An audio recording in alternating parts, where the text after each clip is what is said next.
Animales domésticos, de Alejandro Zambra.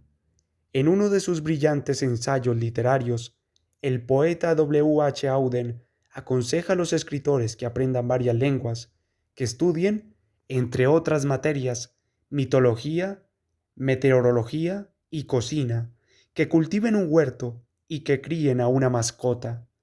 Desconozco cuánto sabe Alejandra Costamannad sobre mitología o meteorología, y tampoco sé si es una buena cocinera, pues a pesar de que yo la he invitado a almorzar varias veces, ella nunca ha correspondido a esas invitaciones.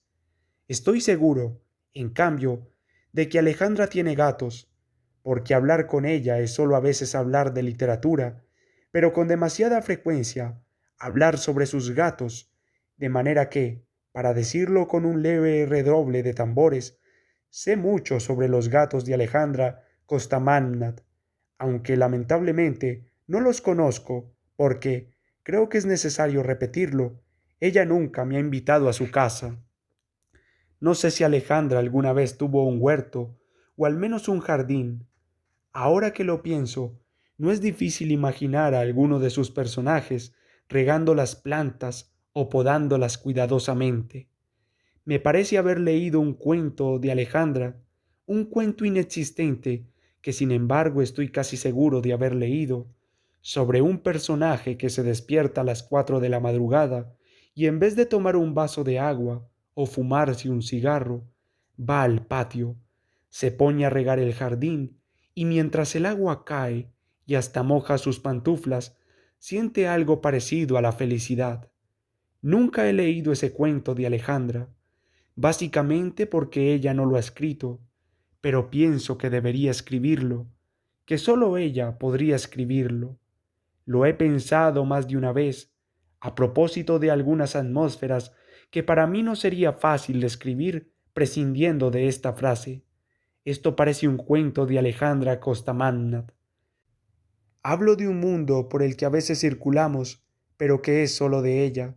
Un mundo que, si esto sonara bien, podríamos llamar Costamañano, pero la verdad es que no suena muy bien. Ese mundo, como digo, se parece mucho al nuestro y sin embargo conserva un lado irreductible, a veces orgullosamente secreto. Pienso en los finales, sobre todo. Lo que los relatos de animales domésticos cuentan no es exactamente lo que parecen contar y nos demoramos un poco en darnos cuenta. Al principio nos dejamos llevar por la historia y creemos reconocerla e incluso durante un rato nos sentimos en casa y caminamos seguros por esos territorios que creemos familiares, pero de pronto descubrimos un matiz, un dejo, una marca que no podíamos prever. Entendemos entonces que no habíamos entendido, entendemos que el cuento era otro, que estamos y no estamos ahí. Nos reconocemos en esas vidas porque también nosotros somos así. Esos también son nuestros problemas, pero a la vez sabemos que solo ellos, que solamente esos personajes actuarían de esa manera, porque los personajes de Alejandra Costamannad poseen ese aire de verdad que provoca esa famosa y placentera confusión, el milagro genuino de la literatura, lo que pasa cuando la vida parece estar en el lado del libro, cuando los personajes parecen tan reales que durante un largo y valioso segundo nos volvemos nosotros, con el libro en las manos, menos reales.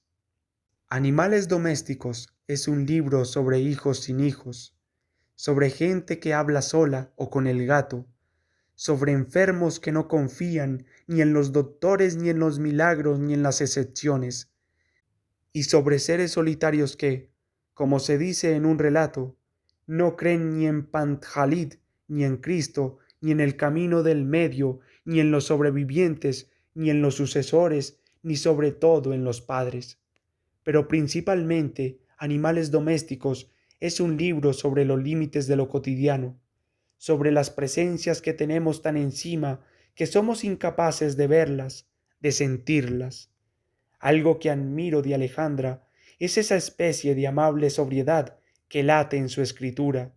Es su tono, su sello.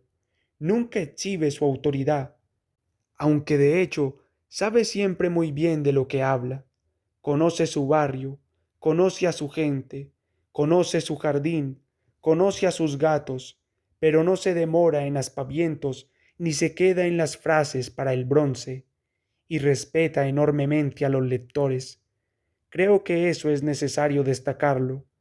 Alejandra respeta a los lectores y en ese sentido se distancia de ese grupo numeroso de narradores que publican novelas ya subrayadas y con negritas y con cursivas, pues tienen miedo a que los lectores no entiendan y por eso enfatizan y alardean y gritan tanto.